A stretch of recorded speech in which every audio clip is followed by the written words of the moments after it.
أعوذ بالله من الشيطان الرجيم. بسم الله الرحمن الرحيم. الحمد لله رب العالمين.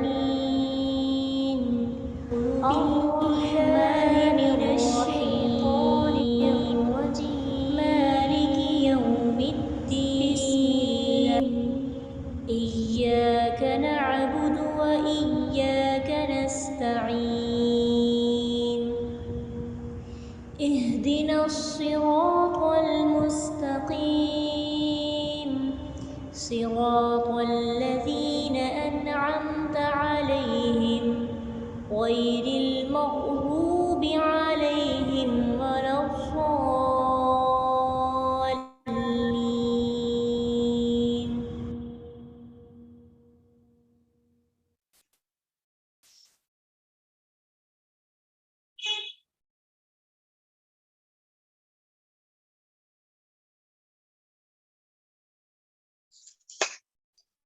نحمده ونصلي على رسوله الكريم أما بعد فأعوذ بالله من الشيطان الرجيم بسم الله الرحمن الرحيم رب اشرح لي صدري ويسر لي أمري واحلل عقدة من لساني يفقه قولي رب زدني علما اللهم ربنا زدنا علما اللهم أرنا الحق حقا وارزقنا اتباعه وأرنا الباطل باطلا وارزقنا اجتنابه آمین یا رب العالمین۔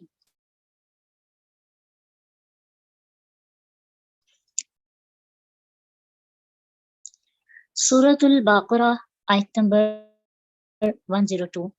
واتبعوا اور انہوں نے پیروی کی، کنہوں نے؟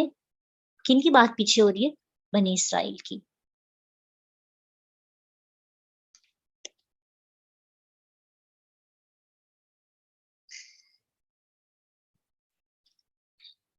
تو تابع عین اس کا روٹ ورڈ ہے، ما اس کی جو، تتلو پڑھتے تھے، تا لام واو روٹ ورڈ ہے، تلون پڑھنا، پڑھتے تھے، شیاطین شیطان، شیاطین زیادہ شیطان، علی پر ملکی بادشاہت، سلیمانہ سلیمان کی، وما اور نہیں، کفرا کفر کیا تھا، سلیمان نے، ولیکن اور لیکن، الشیاطین شیاطین نے، کفروا کفر کیا۔ یہاں پہ دیکھیں سلیمان دو دفعہ آیا، ایک دفعہ نسبی حالت ہے اس کی، ایک دفعہ رفی ہے، تو کردار بدلا ہے تو اعرابی حالت بھی بدل گئی ہے، ٹھیک ہے۔ اب دیکھیں وما کفر سلیمان، نہیں کفر کیا سلیمان نے، تو یہاں پہ سلیمان سبجیکٹ ہے یعنی فاعل ہے، تو فاعل کی اعرابی حالت کون سی ہوتی ہے؟ رفی ہوتی ہے، ٹھیک ہے، فاعل کی اعرابی حالت رفی ہے، اور سلیمان کی حالت رفی نہیں ہے۔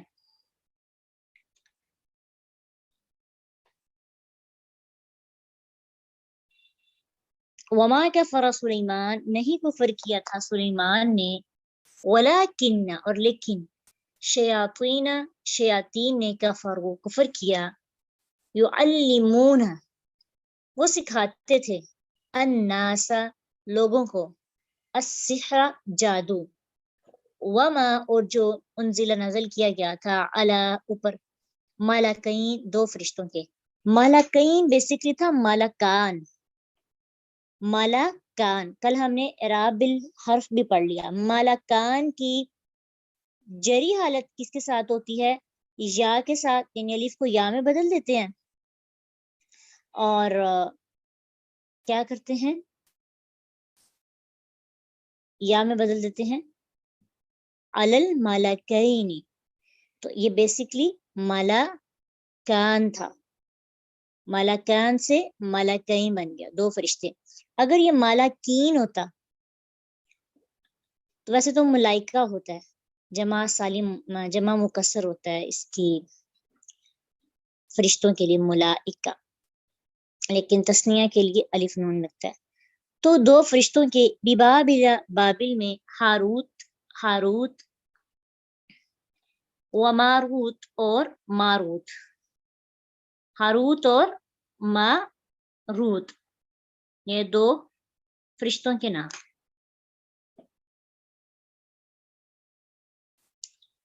وما اور نہیں، یعلمانی وہ دونوں سکھاتے تھے، یعلمان یعلم ایک سکھاتا ہے، اور الف نون لگا دیں تو دو، من احدین کسی ایک کو، حتی یہاں تک کہ یقولا وہ دونوں کہتے تھے، انما بے شک، نحنو ہم تو، فتنتن ایک فتنہ ہے، ایک آزمائش ہے، فلا تکفر پس تم کفر نہ کرو، فیتعلمون پس وہ سیکھتے تھے، منہما ان دونوں سے، من سے ہما ان دونوں، ماں جو یفرقون جدائی ڈالتے تھے، فرق فرق سے ہے، یفرقون وہ جدائی ڈالتے تھے، بھی ساتھ اس کے، بین درمیان، المرئی مرد، و زوجہی اور اس کی بیوی کے، وما ہم اور نہیں تھے وہ، بضارین ضرر پہنچانے والے، تکلیف پہنچانے والے، ضاد را اس کا روٹ ہے، بھی ساتھ اس کے، من احدین کسی ایک کو، الا مگر، باذن اللہ اللہ کے اذن سے، یعنی وہ اللہ تعالیٰ کی اجازت کے بغیر کسی کو نقصان نہیں پہنچا سکتے تھے، وَيَتَعَلَّمُونَ اور وہ سیکھتے تھے، ما جو یضرہم نقصان دیتا انہیں، ولا نہ ینفعہم وہ نفع دیتا انہیں، وَلَقَدْ البتہ تحقیق، عالموا وہ جانتے تھے، لمن اشتراہ البتہ جس نے خریدا اسے، ما لہو نہیں ہے اس کے لیے، فی الآخرت آخرت میں، من خلاق کوئی حصہ، ولا بئس اور البتہ کتنا برا ہے، ما جو شرو انہوں نے خریدا، بھی بدلے اس کے، انفسہم اپنی جانوں کو، یعنی جادو سیکھ لیا اور اپنے ایمان کو بیچ دیا، لو کانوا یعلمون کاش کہ وہ ہوتے علم والے جانتے، ولو اگر انہم بے شک وہ آمن و ایمان لاتے، واتقوا اور تقوی اختیار کرتے، لمثوبۃ البتہ ثواب پاتے، من عند اللہ اللہ کے پاس سے، خیرن بہتر، لو کانوا یعلمون کاش کہ وہ جانتے، کاش کہ ان کے پاس علم ہوتا، لیکن علم کے بعد بھی انہوں نے اس علم کا انکار کیا۔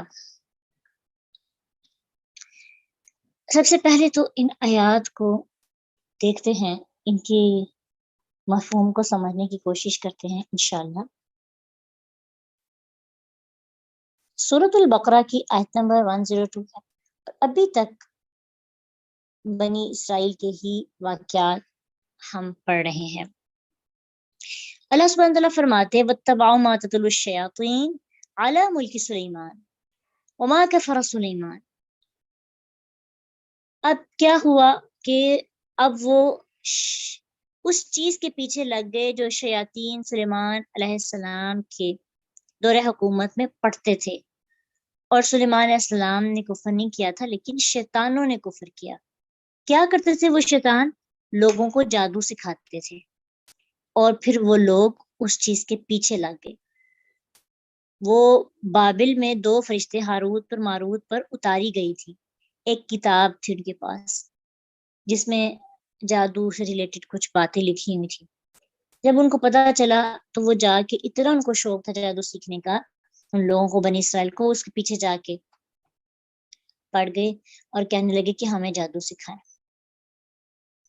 تو ان یہودیوں نے اللہ کی کتاب اور اس کے وعدے کی تو کو پرواہ نہیں کی، البتہ شیطان کے پیچھے لگ کر نہ صرف جادو ٹونے پر عمل کرتے رہے، بلکہ انہوں نے دعویٰ بھی کیا کہ سلیمان علیہ السلام اللہ کے پیغمبر نہیں بلکہ ایک جادوگر تھے۔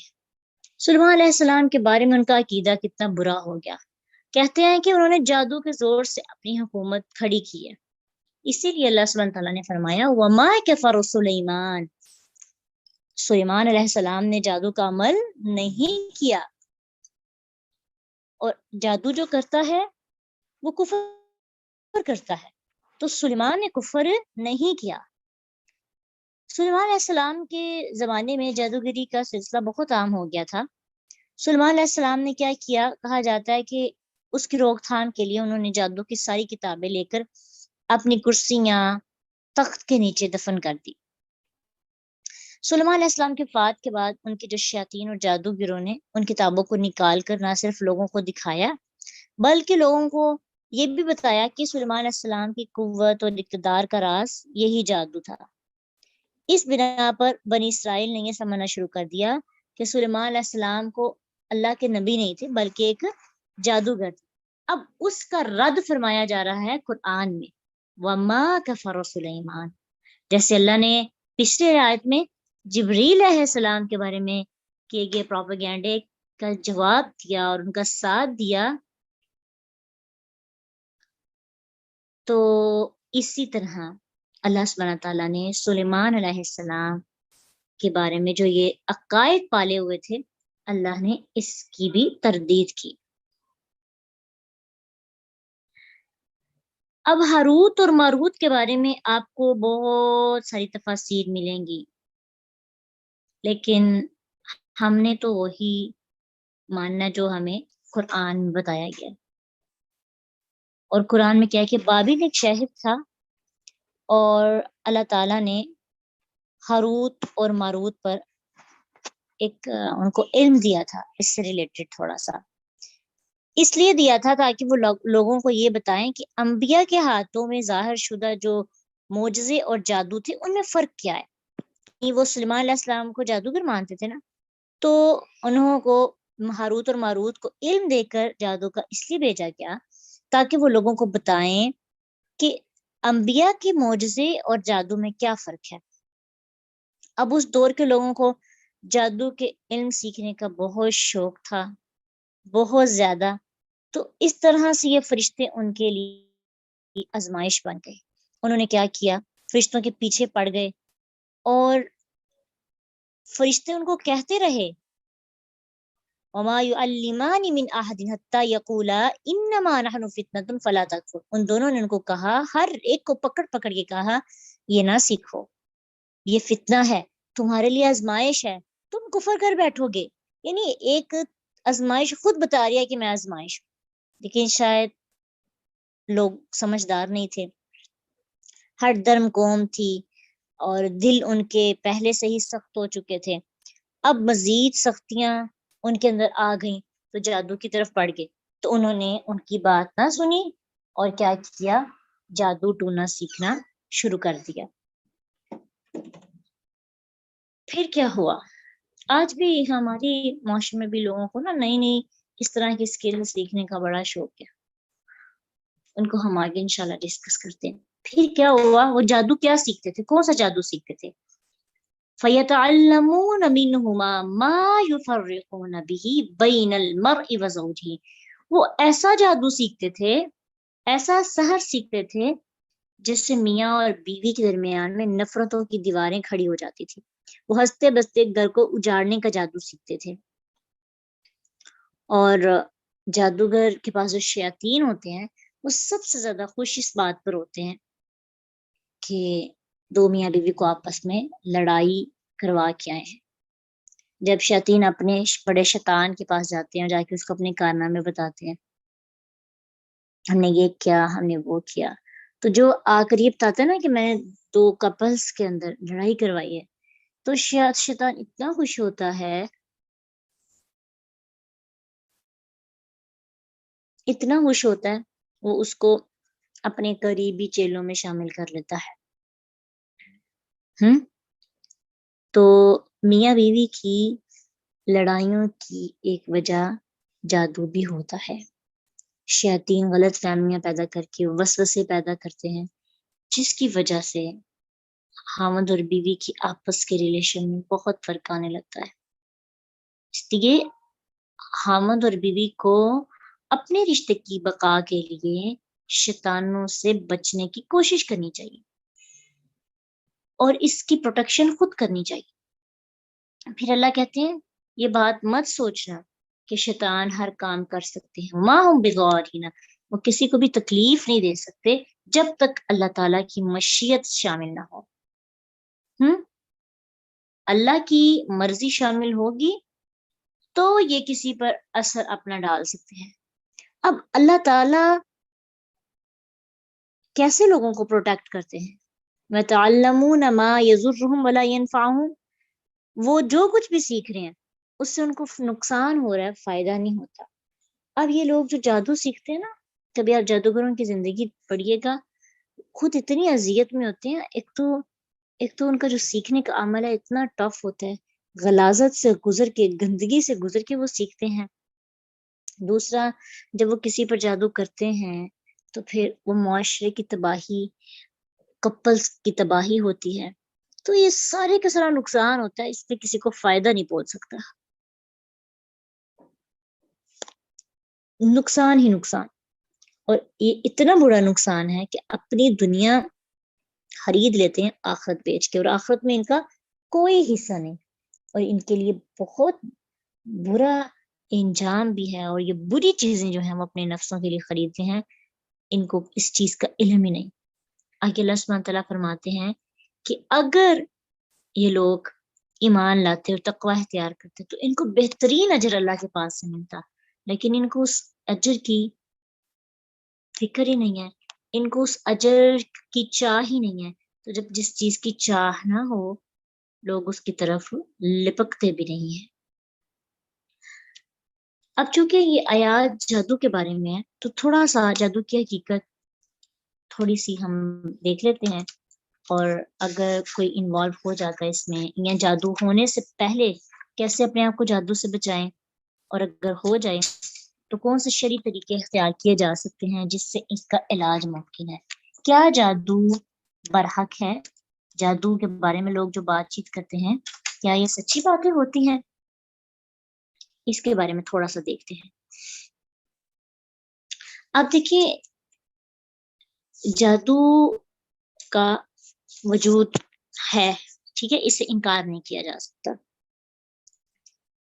جادو ایسا اثر ہوتا ہے جو غیر مادی طریقے سے اثر انداز ہوتا ہے، اور غیر مادی حملہ ہوتا ہے جو ہماری روح پہ ہوتا ہے، ٹھیک ہے، شیطانوں کے ذریعے ہوتا ہے، کچھ کلمات کے ذریعے ہوتا ہے، منتر دنتر کے ذریعے ہوتا ہے، لیکن اس کا حملہ روح پہ ہوتا ہے۔ جب روح غائل ہوتی ہے نا تو پھر جسم کو بھی تکلیف پہنچتی ہے۔ ایسی جب جسم بیماری وغیرہ لگی ہو جسمانی تو ہماری روح بھی پریشان ہوتی ہے۔ اسی طرح روحانی بیماریاں ہو نا، روحانی بیماریاں، تو جسم بھی ڈسٹرب ہو جاتا ہے۔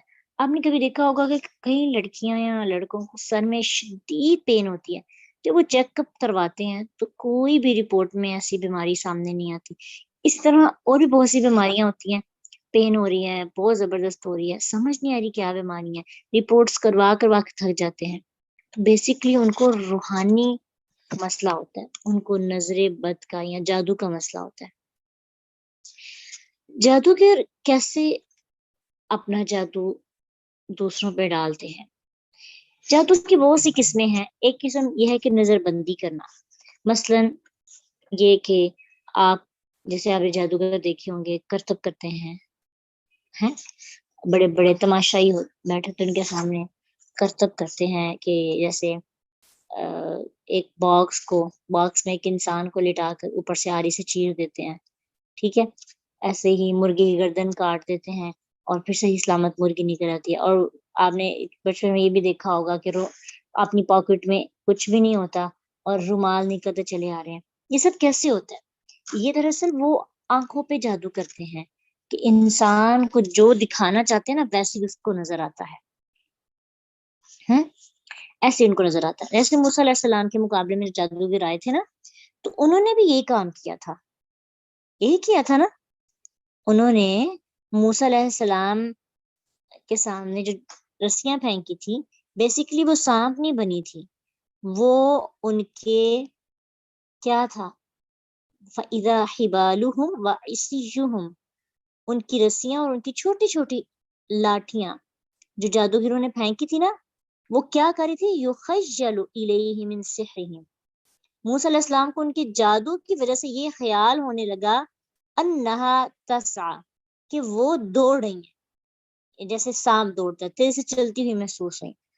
وہ بیسیکلی سانپ نہیں بنی تھی، اژدہا نہیں بنی تھی، کیا تھی؟ رسیاں ہی تھی، لیکن وہ نظر بندی تھی نا، نظر پہ ڈال دیتے ہیں اثر.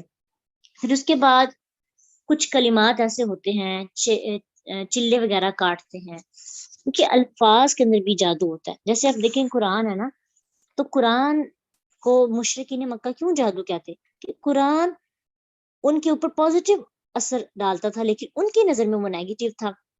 تو لوگ بدلتے تھے، لوگوں کا دل بدلتے تھے، لوگ قرآن کے بعد مسلمان ہو جاتے سن کر.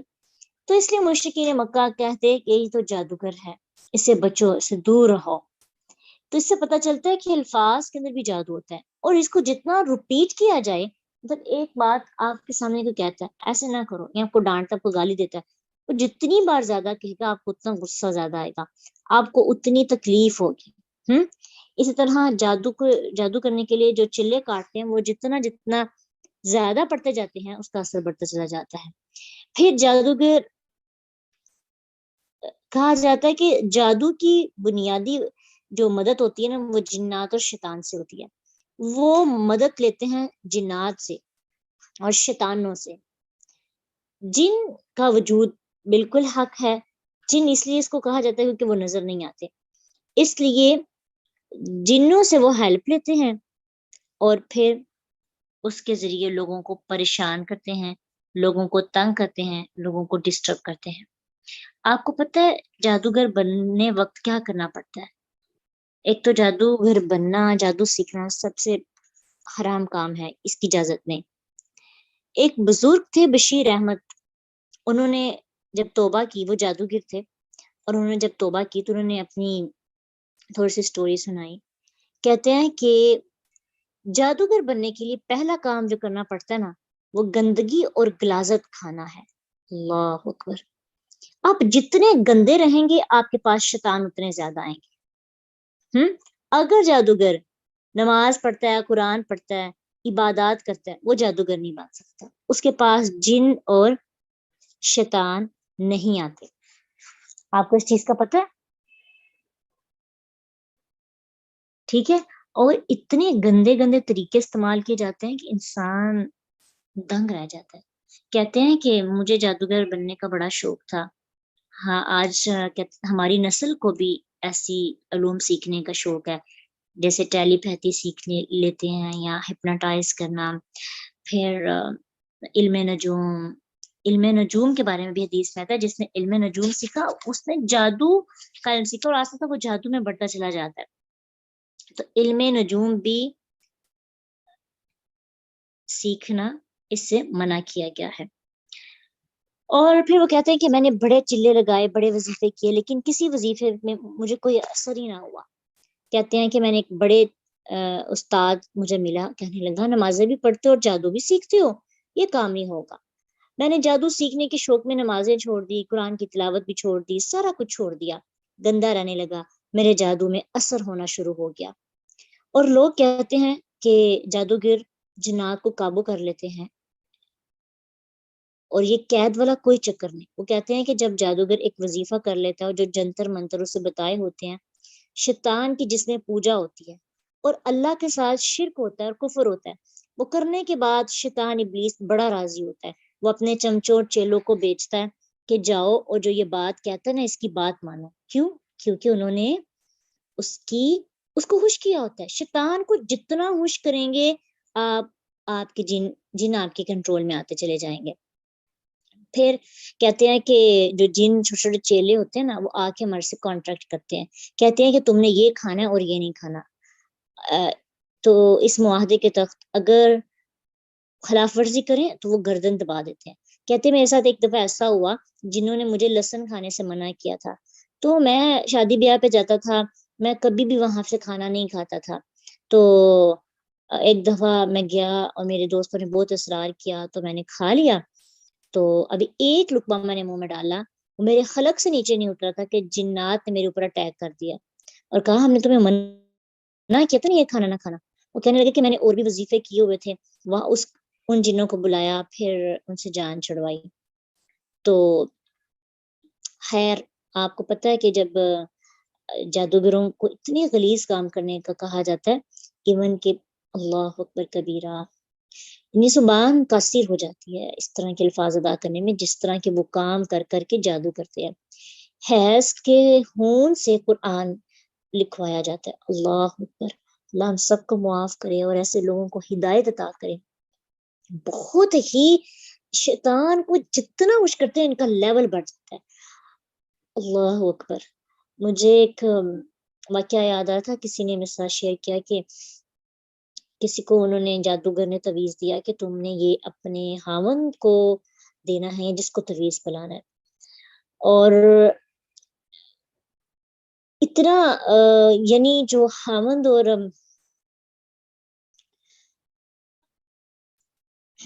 بہت گندے مادے جو ہیں ان کو کہا جاتا ہے کہ یہ آپ نے کسی کھانے میں ملا کر فلاں کو پلانا ہے, اس پر اثر ہو جائے گا. یعنی گندگی سے جادو پھیلتا ہے, یہ بات یاد رکھنی ہے. اور یہ جادوگر بھی آگے گند پھیلاتے ہیں, یہ حیض سے اور منی سے اس طرح کی چیزوں سے آگے جادو کرواتے ہیں اور پھر اس طرح کی چیزوں کو کھانے میں ملا کر دوسروں کے ہاتھوں دلواتے ہیں تاکہ جادو کا اثر زیادہ ہو. ایون کہ کچھ لوگوں کو قرآن باندھ کر پاؤں کے ساتھ باندھ کر گھسیٹنا پڑتا ہے جادو سیکھنے کے لیے. آپ لوگ کبھی اس طرح کی سٹوری سنیں, اللہ سننے کی ضرورت نہیں ہے, بس یہ تھوڑی انفارمیشن ہونی چاہیے کہ اتنا کفر ہوتا ہے کیوں اللہ تعالیٰ نے جادو کو حرام قرار دیا. کیونکہ شیطان جتنا راضی ہوگا جادو اتنا اثر انداز ہوگا, کالا جادو جس کو آپ کہتے ہیں. اللہ سبحانہ وتعالیٰ قرآن میں فرماتے ہیں نا, وَأَنَّهُ كَانَ رِجَالٌ مِّنَ الْإِنسِ يَعُوذُونَ بِرِجَالٍ مِّنَ الْجِنِّ فَزَادُوهُمْ رَهَقًا. انسانوں میں سے کچھ ایسے لوگ ہیں جو جنوں کو کہتے ہیں ہمیں اپنی پناہ میں لے لو, وہ تو جنات انہیں اور زیادہ گمراہ کر دیتے ہیں. تو ایسا ہی ہوتا ہے. اب یہ کہ پھر بعض اوقات خاوند اور بیوی, خاوند کیونکہ یہ سارے کام نا منظر عام پہ نہیں نہ ہوتے, اس لیے کوئی کسی کو کچھ کہتا نہیں ہے. سب انہوں نے قبر کھود کر آدھی رات کو ایک ٹانگ پہ کھڑا ہو کر پڑھنے کا حکم دے دیتے ہیں کہ یہ فلاں جنتر منتر پڑھو. ایون کہ قرآن کو الٹنا اور اس طرح سے جتنی گمراہی, جتنا شرک کریں گے آپ اتنا اس میں آگے بڑھتے چلے جائیں گے. شوہر اور بیوی میں جادو کا سب سے زیادہ جلدی اثر ہوتا ہے. شوہر کے دل میں بیوی کے خلاف خیال ڈالتا ہے اور پھر ایسا سام ٹائم ہوتا ہے کہ جس نے یہ کام کرایا ہوتا ہے پھر اس کا خیال شوہر کے دل میں ڈالنا شروع کر دیتے ہیں, بیوی کا نکال کے کسی غیر عورت کا, پھر اس کے ساتھ شادی ہو جاتی ہے. آپ نے کوئی ایسے اپنے ارد گرد واقعات بھی سنے ہوں گے کہ فلاں نے اپنی بیوی کو طلاق دے دی اور اپنے محلے کی کسی لڑکی, کوئی بوڑھی عورت کے ساتھ انوالو ہو گیا اور اس کے ساتھ ریلیشن بنایا, تعلق بنائے. تو سب کہتے ہیں کہ یہ بندہ تو بہت شریف تھا, کیسے ہو گیا؟ تو یہ بیسیکلی اس کے پیچھے یہ اثرات ہوتے ہیں. ایسے ہی کوئی عورت بڑی شریف نیک پارسا ہوتی ہے, اچانک سے آپ دیکھتے ہیں کہ اس کا کسی کے ساتھ تعلق بن جاتا ہے اور پھر وہ اس کے ساتھ بھاگنے تک کو تیار ہو جاتی ہے. تو جادو کے ساتھ یہ سب بھی کیا جاتا ہے کہ خیالات بدل جاتے ہیں, وسوسے خیالات جو ہیں اس کے ذریعے انسان کی سوچیں چینج ہو جاتی ہیں. اب یہ تو بات سمجھ میں آ گئی کہ جادو ایگزسٹ کرتا ہے. اب اس کا مقابلہ کیسے کرنا ہے؟ کوئی بھی چیز نقصان نہیں دے سکتی جب تک اللہ تعالیٰ کا اذن شامل نہ ہو. اس لیے گھبرانا نہیں, پریشان نہیں ہونا. اگر آپ پر ابھی تک جادو نہیں ہوا تو اللہ کا شکر ادا کریں اور اس سے بچنے کے لیے اپنی حفاظت کریں. ٹھیک ہے, اور اس کا سب سے بہترین حل یہ ہے کہ اللہ تعالیٰ کے احکامات کو ماننا جائے. نماز نہیں پڑھتے تو نمازیں پڑھیں, روزے نہیں رکھتے تو روزے رکھیں, اور اگر فرائض پورے نہیں کرتے, جو فرائض چھوڑے ہیں سب کو پورا کرنا شروع کریں. ٹھیک ہے, پھر تمام حرام کاموں کو چھوڑ دیں. شراب, زنا, چوری, غیبت, چگلی, بڑے بڑے موسیقی, ان کو چھوڑ دیں. تیسری چیز صغیرہ اور کبیرہ گناہوں سے توبہ کرنا.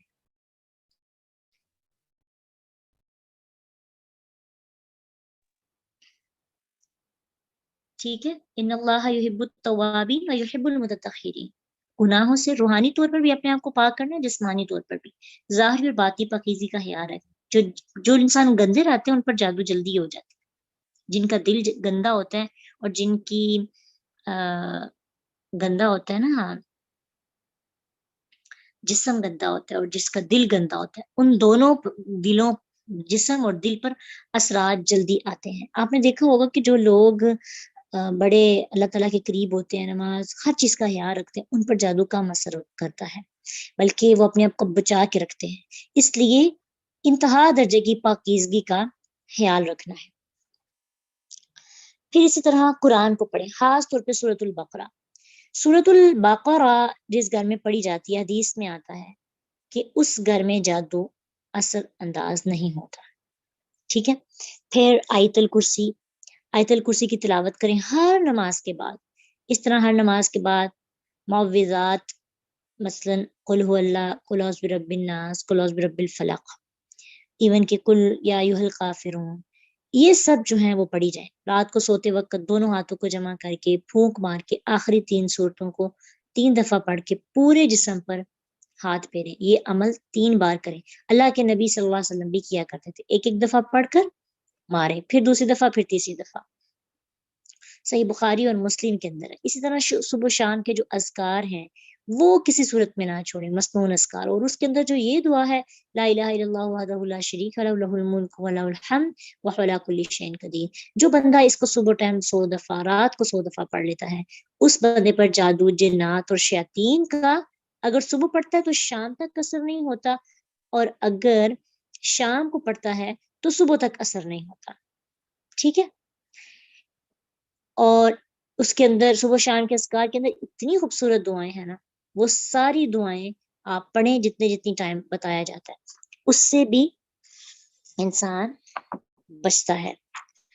پھر اسی طرح اگر کسی مصیبت زدہ کو تکلیف میں دیکھے تو یا جادو جس پر ہوا ہے تو اس پر ہنسنے کی بجائے دعا کرے اللہ سے کہ اللہ تعالیٰ آپ کو اس تکلیف سے حفاظت میں رکھے۔ ایک دعا ہے وہ آپ کو سینڈ کی جائے گی، جو بندہ کسی تکلیف زدہ کو یا بیمار کو یا جس پر جادو ہوا ہوتا ہے اس کو دیکھ کر وہ دعا پڑھ لیتا ہے تو اس بندے کو وہ بیماری نہیں لگتی۔ پھر اسی طرح جو علاج کے اور طریقے بھی ہیں غذا کے ذریعے۔ رسول اللہ صلی اللہ علیہ وسلم نے فرمایا اگر کوئی شخص اجوا کھجورے 7 عدد نہار منہ کھا لے تو اس دن زہر اور جادو اس بندے پر اثر نہیں کرتا۔ صحیح بخاری کی یہ حدیث ہے۔ تو اس کا مطلب ہے کہ اجوا کھجور کے اندر اتنی طاقت ہوتی ہے کہ انسان زہر سے بھی اور جادو سے بھی لڑ سکتا ہے۔ تو خاص طور پہ جن لوگوں کو ایسے اثرات ہوتے ہیں ان کو اجوا کھجوروں کے کھلائی جائیں تاکہ ان کا میڈیکلی علاج بھی ہو جائے۔ اور کیونکہ عام طور پر انسان پر جب جادو ہوتا ہے نا تب ہوتا ہے جب انسان روحانی اور جسمانی طور پر کمزور ہوتا ہے، تو ایک تو طاقت آئے گی، تو روحانی طور پر یعنی ذکر کے ذریعے طاقت آئے گی اور جسمانی طور پر کھجوروں کے ذریعے طاقت آئے گی۔ شہد کا استعمال کریں، شہد میں بھی شفا ہے۔ اب کسی پر اثرات ہو گئے، اب وہ بندہ کیا کرے؟ یہ تو پہلے بچاؤ کا طریقہ ہے نا۔ کھجوریں وغیرہ نا ویسے بھی ہم گھر میں فروٹس وغیرہ رکھتے ہیں تو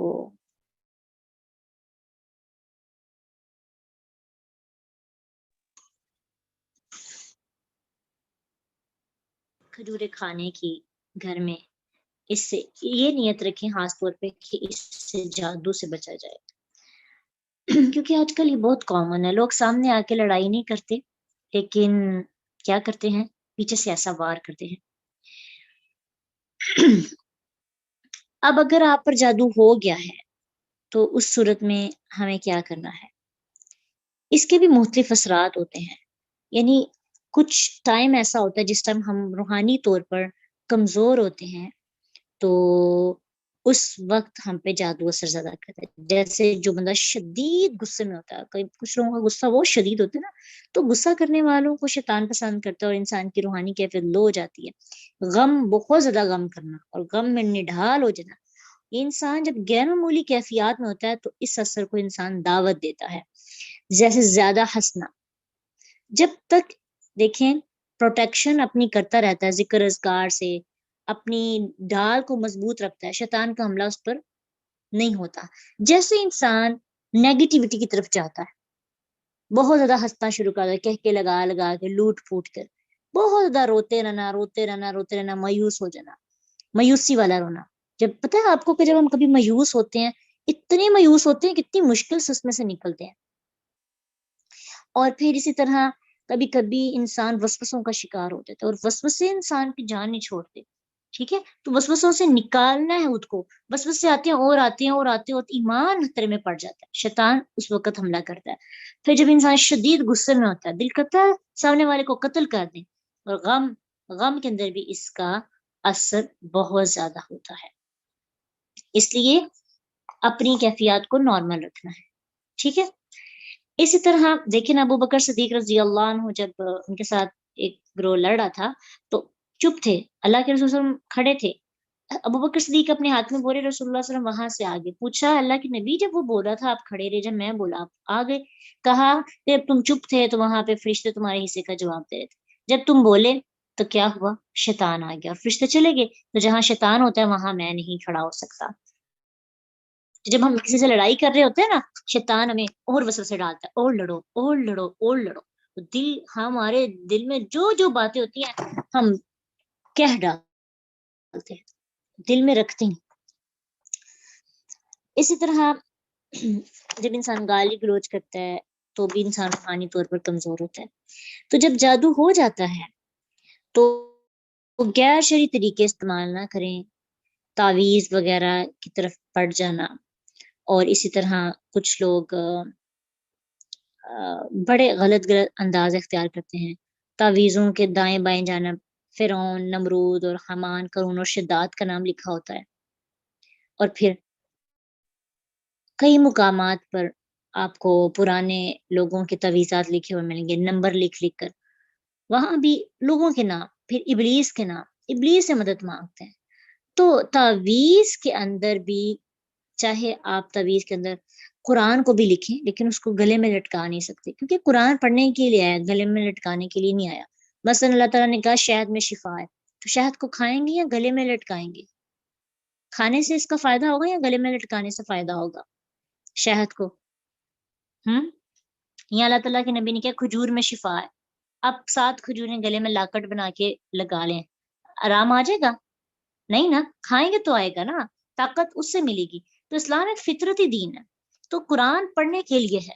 ٹھیک ہے، قرآن کو پڑھیں، لکھ کے گلے سے لٹکانے سے حفاظت نہیں ہوگی جب تک انسان اندر سے ہی اپنے آپ کو ٹھیک نہیں کرتا. جب آپ اندر سے ہی آپ کا باطنی پاک نہیں ہے تو پھر کیسے شیطان کے حملے ریجیکٹ ہوں گے. پھر اسی طرح کہا جاتا ہے کہ 7 کھجوریں، ہاں جی 7 کھجوروں کے ذریعے علاج کر سکتے ہیں. سبز بیڑی کے 7 پتے لے کر 2 پتھروں کے درمیان اس کو کوٹا جائے، پھر ان میں اتنا پانی ملایا جائے کہ اس سے غسل کیا جا سکے.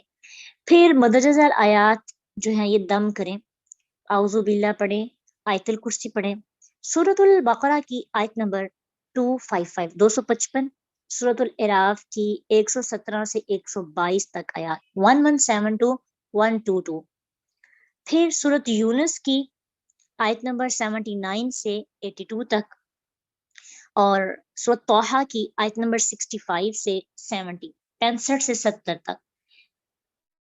پھر معوذات، سورۃ فلق، ناس، اخلاص اور قل یا ایھا الکافرون. ٹھیک ہے، پھر وہ پانی پہ جب آپ دم کریں تو 3 گھونٹ پانی پی لیں، یہ وہ جس پر جادو کے اثرات ہوتے ہیں، اور پھر باقی پانی سے نہا لیں. سبز بیری کے پتے، مردوں کو بھی بیری کے پتوں سے نہلایا جاتا ہے. اچھا بیری کے پتے کیوں؟ بیری کے پتے پہلے زمانے میں صابن استعمال نہیں ہوتا تھا تو بیری کے پتے یوز ہوتے تھے غسل کے لیے. بیری کے پتے صفائی کرتے ہیں، بیری کے پتوں سے بہت زیادہ صفائی ہو جاتی ہے. تو کیونکہ جنات گندی جگہ پہ آتے ہیں نا، تو جو مریض ہے اس کو غسل کروائیں تاکہ بیری کے پتوں سے اس کی اور صفائی ہو جائے. ٹھیک ہے.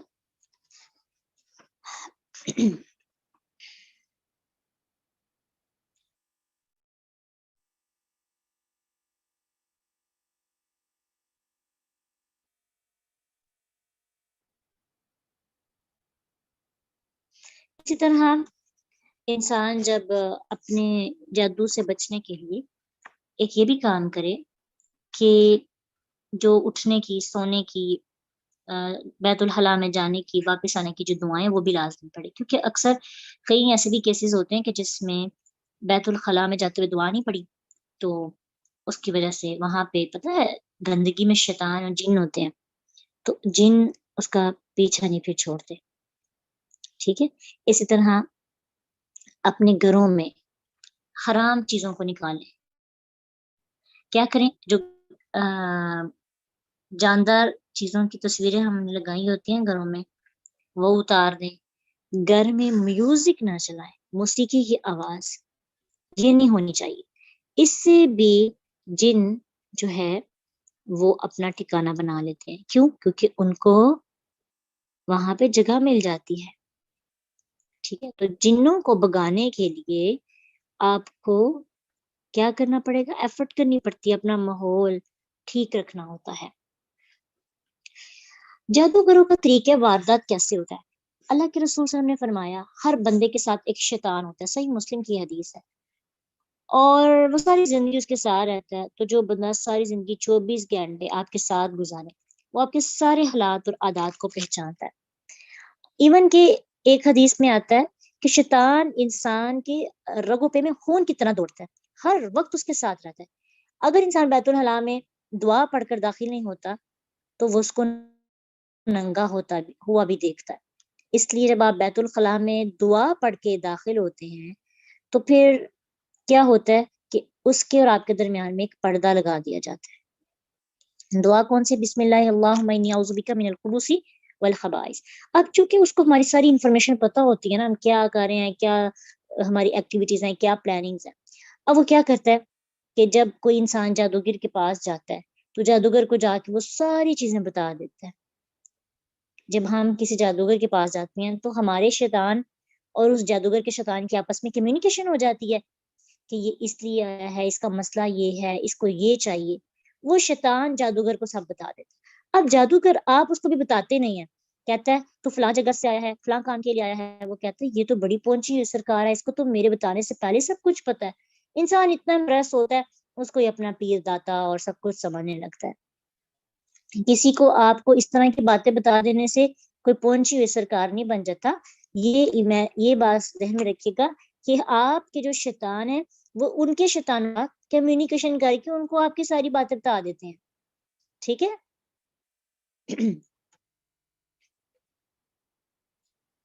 تو اس چیز کا تھوڑا اب شیطان اپنے پرائیویٹ مومنٹس میں شیطان سے بچنے کے لیے دعائیں وغیرہ کرنی. جیسے آپ بیت الخلاء میں جاتے ہیں وہاں پہ آپ برہنہ ہوتے ہیں، دعا پڑھیں. اور جب میاں بیوی آپس میں فزیکلی ریلیشن میں ہوتے ہیں تب بھی وہ دعا پڑھے کہ جو بندہ یہ دعا پڑھتا ہے بسم اللہ اللہم جنبنا الشیطان وجنب الشیطان ما رزقتنا، جو بندہ ہم بستری کے نتیجے میں یہ دعا پڑھتا ہے اور اس ہم بستری کے نتیجے میں جو اولاد پیدا ہوتی ہے شیطان اس کو نقصان نہیں پہنچا سکتا. صحیح بخاری کی حدیث ہے. اولاد کے نافرمان اور بگڑنے کی ایک وجہ یہ بھی ہو سکتی ہے کہ لوگ ہم بستری کرتے ہوئے دعائیں نہیں پڑھتے.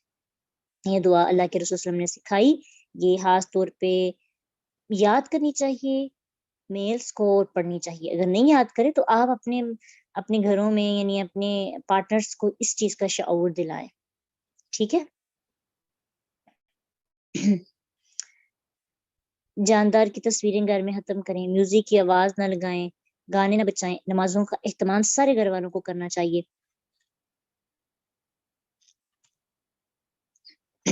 کسی کو بھی نہیں آواز آ رہی؟ اچھا یہ ابھی آئی ہیں. اسی طرح اللہ تعالیٰ کے نبی کے مطابق زندگی گزاریں اور اپنے گھروں میں سورۃ بقرہ کی تلاوت کریں اور یہ جادو ٹونے اور تعویذات سے دور رہیں. شرعی دم کریں، شرعی علاج کریں. انشاءاللہ اللہ تعالیٰ آپ کو صحت یاب عطا کریں گے.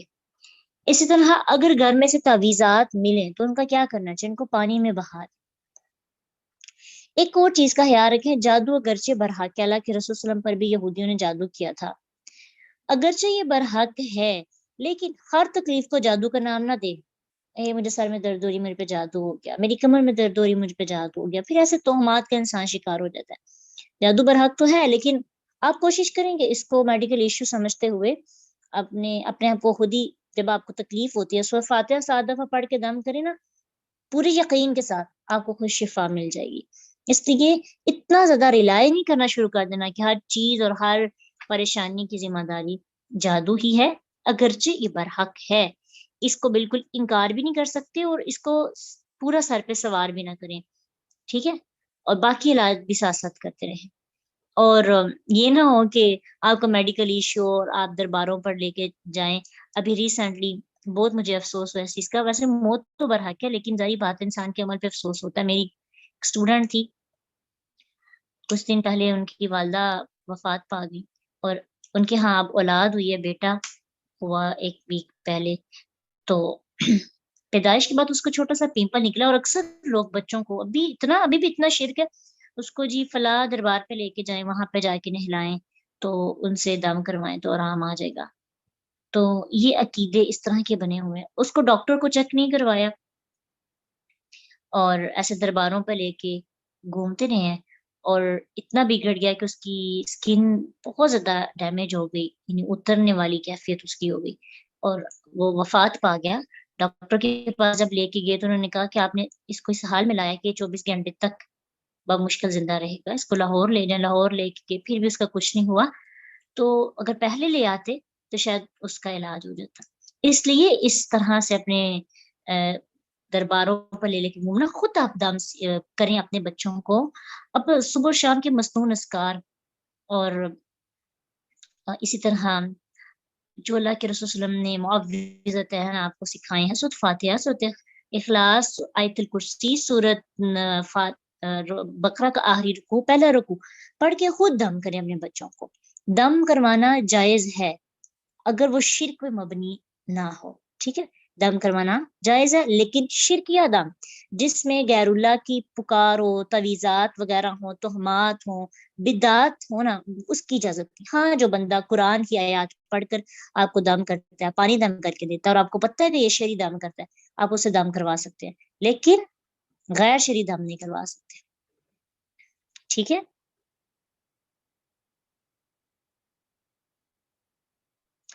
اور جو بندہ ایسے لوگوں کے پاس جاتا ہے جو جادوگر ہوتے ہیں یا نجومی ہوتے ہیں یا پامسٹ کے پاس چلا جاتا ہے، آپ کو پتہ ہے حدیث میں اس کو کیا کہا کہ جو شخص کسی ایسے بندے کے پاس چلا گیا جو نجومی ہے، کاہن ہے یا پامسٹ، ہاتھ دیکھنے والا ہے، صرف چلا ہی گیا، 40 دن تک اس کی نماز قبول نہیں ہوتی.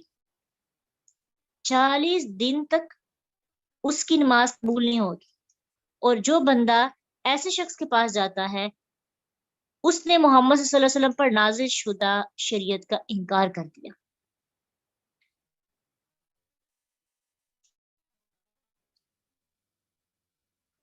سوال اٹھایا جاتا ہے کہ ان پڑھ پھر کیا کرے. ان پڑھ ہے تو کسی شرعی دم کرنے والے کے پاس چلا جائے، اوپر سے دے کے پڑھ لے. نماز تو پڑھنی آتی ہے نا، یہی تو بات ہے. ان پڑھ کیوں رہیں؟ نماز پڑھیں، نماز کے بعد اوپر سے دیکھ کے چاہے نماز پڑھیں، اوپر سے دیکھ کے آپ اذکار کر کے اپنے بچوں کو دم کریں. نہیں تو ایسے بندے کے پاس جائیں جو آپ کو قرآن پڑھ کے دم کرتا ہے. تعویذات کا شریعت میں ایسا کوئی عمل نہیں. آپ پڑھ کر دم کریں، گلے میں لٹکا کر یا پلانے سے آپ کہیں پہ بھی اس کا کوئی شرعی حل نہیں ہے، ٹھیک ہے، اس کی اجازت نہیں ہے. تعویذات سے جتنا ہو سکے آپ بچیں.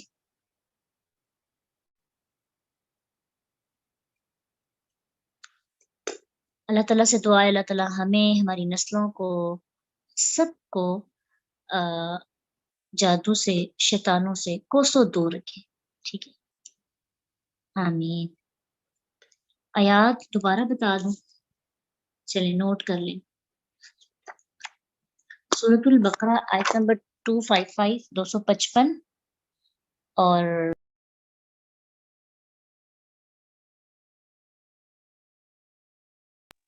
آیت نمبر 117 سے 122 تک، 117 سے 122 تک.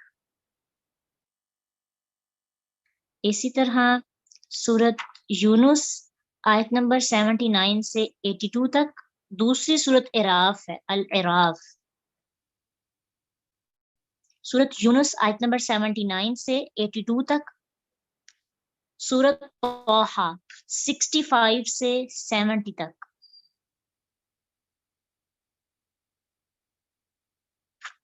اور باقی 4 کل یہ پڑھے. ٹھیک ہے، شروع میں اعوذ باللہ، آیت الکرسی، پھر یہ 4 صورتیں ہیں جن کی سلیکٹڈ آیات ہیں. ان کو غور کر کے ترجمے کے ساتھ پڑھیں گے تو زیادہ اثر ہوگا. اور یہ آیات جادو سے ریلیٹڈ ہیں. اوکے جی، اللہ ہم سب کی حفاظت فرمائے. وآخر دعوانا ان الحمد للہ رب العالمین. سبحانک اللہم وبحمدک، اشہد ان لا الہ الا انت، نستغفرک ونتوب الیک. السلام علیکم ورحمۃ اللہ وبرکاتہ.